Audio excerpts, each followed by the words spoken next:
Man, woman, birth, death, infinity.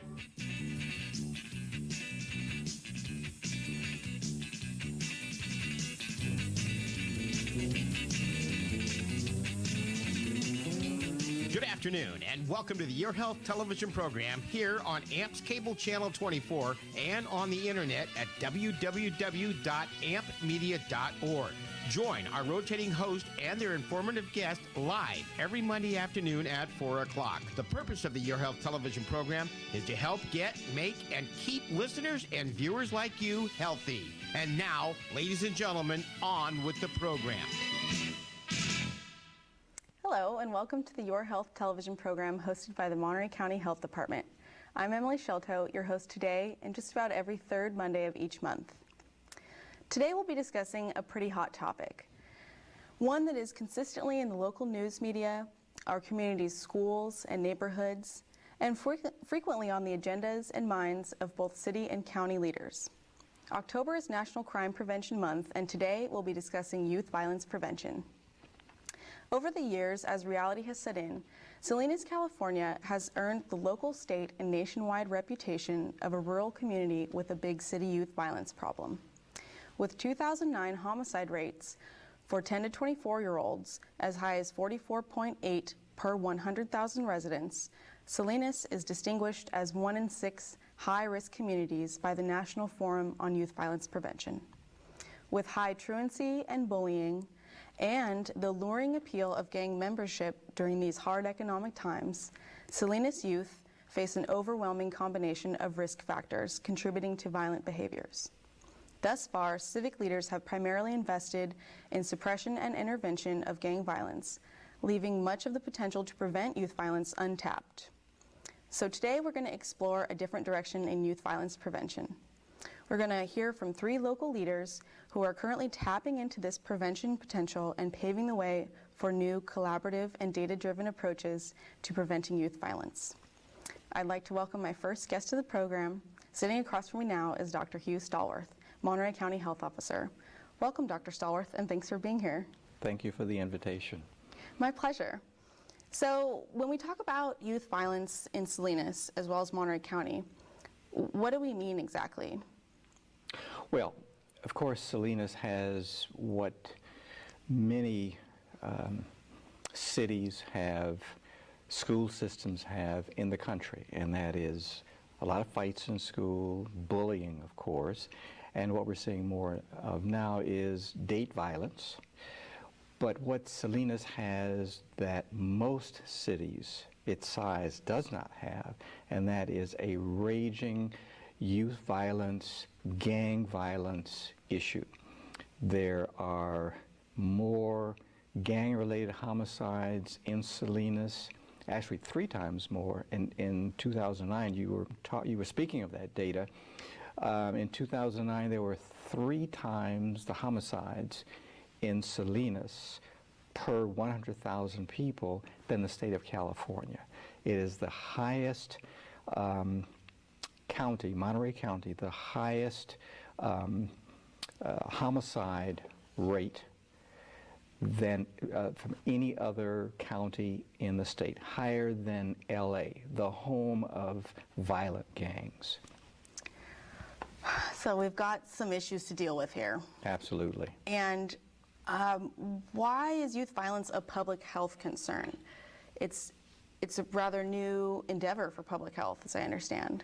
We get that question a lot, especially since we've received recently a grant from the Centers for Disease Control and Prevention. Why is it a public health issue? Well, the main reason is because youth violence is an epidemic.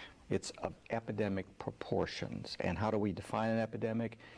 We define an epidemic as many more cases than we'd expect to see. And indeed, we have more gang-related activities, gang-related shootings. We find an epidemic, there are more deaths than we would expect. And there are more homicides related to gang violence than we would expect to have. Also, the negative impact on communities It is a epidemic. Now, why should public health deal with it even though it is an epidemic? Well, if you look at public health's history, if you look at what I call the first phase of public health, the infectious disease or communicable disease phase, we have a history of doing very well in those types of epidemic, whether you're talking about influenza, pertussis or whooping cough. We find the vaccine, we give it hopefully in time, we teach people how to wash their hands, how to not cough on others, and how to stay home from work or from school when they're sick. When you're talking about the second phase of public health, chronic diseases, we're establishing our record there. As an example, obesity, now an epidemic leading to just a growth of diabetes, type 2 diabetes mainly, increasing cardiovascular disease at younger ages. We deal with that not with epidemics, but with education. And so in this third phase, again, as I describe it, community dysfunctional issues. We find that in teen pregnancy, drug usage, and now gang violence, youth violence. It is an epidemic. We believe we're in the process of looking at risk factors, and we believe we have the beginnings of some primary prevention, secondary prevention strategies that we can apply and over time make an impact on youth violence, gang violence in Salinas. Interesting. So how is this approach, the public health approach, different from the historical or current even efforts that I mentioned earlier, the suppression and the intervention, which was going on right now? How is the public health approach different from those things? Excellent question. And again, I get that question a lot because people think of public health, epidemics, the flu, things like that. The most powerful public health strategy or intervention we have is primary prevention. Now, currently with gang violence, and I don't want to take any credit away from the police, we have suppression. And that's always important because if you don't suppress it, it will just blow up in your face. Suppression as well as containment. You don't want it spreading all over your city. Very important. But from what the experts tell us, that is not sustainable. It's not sustainable from one perspective. When you start arresting and rounding up and then attempting to jail all these people, it strains the system. We don't have a place for them, especially with the state jails now giving people to the county jails. It's simply not sustainable. From the standpoint of not really making an impact, maybe an early impact, yes, but just over the weekend there was this massive raid.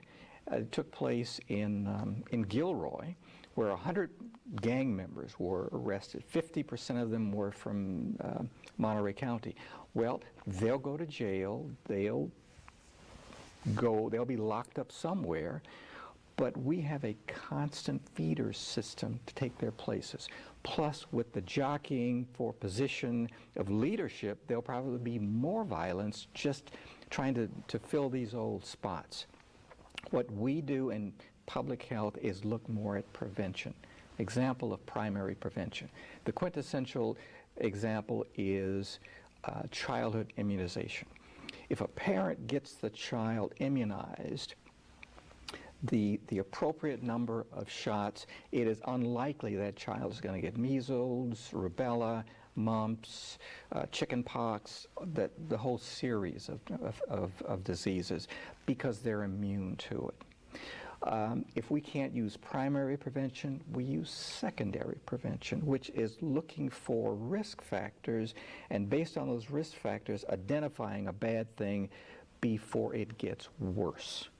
So what we've done, as I mentioned before, we've looked at some of the risk factors in gang violence. One of the key risk factors written about over and over and over in the literature is education.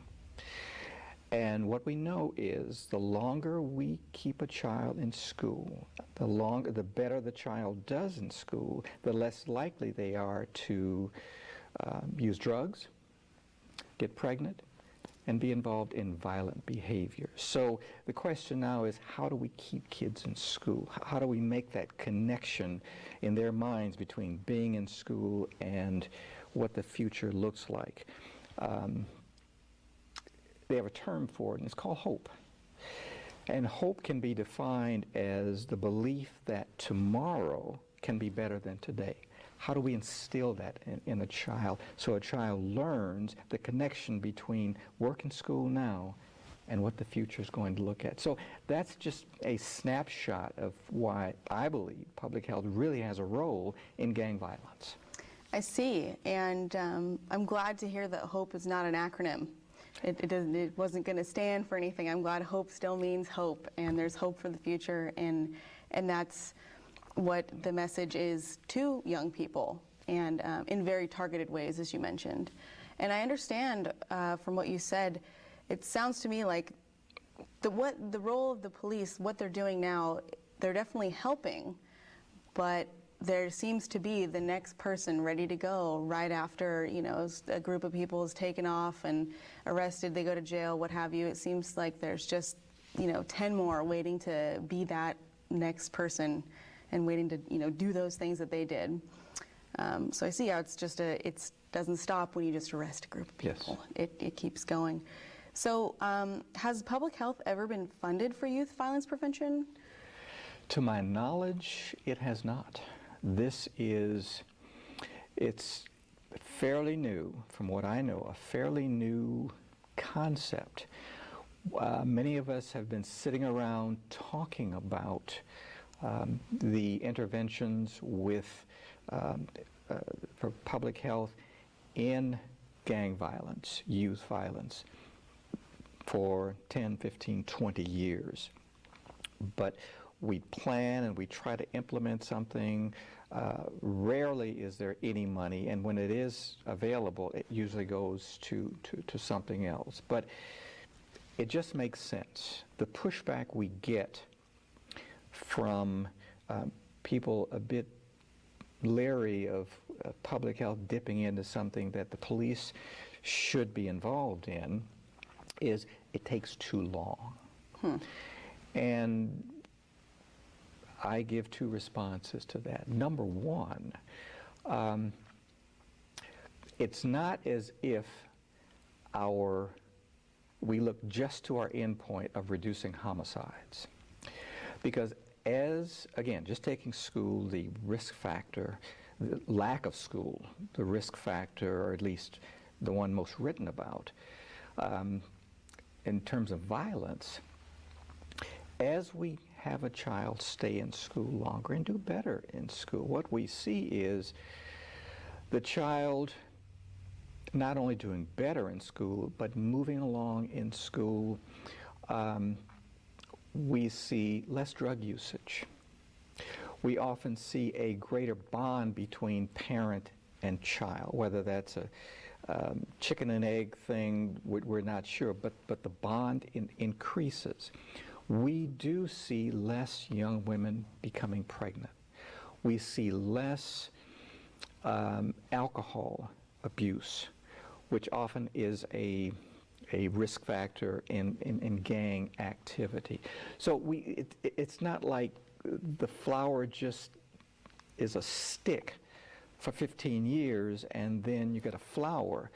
This flower grows with nice leaves and small buds, and then finally there'll be a big bud which will be the impact on gang violence. And the other thing I tell people is, you know, you've got to start somewhere, preventing something.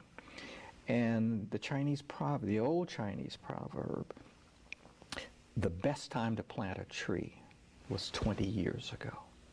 The second best time is now. So this is what we're trying to tell the people of Monterey County. We want to plant this tree now. We have strategies. We're looking at more strategies because we believe it will work. I see. That unfortunately it jives with our need for immediate satisfaction and Yes. immediate results these days, but hopefully we can kind of make a strong enough case for these preventative efforts. So you mentioned education as a risk factor or lack thereof. You also mentioned alcohol, drug use. What are some of the other risk factors that contribute to youth violence? Well, there are a number that nationally have been recognized. The whole drug and alcohol, often used in the gang setting.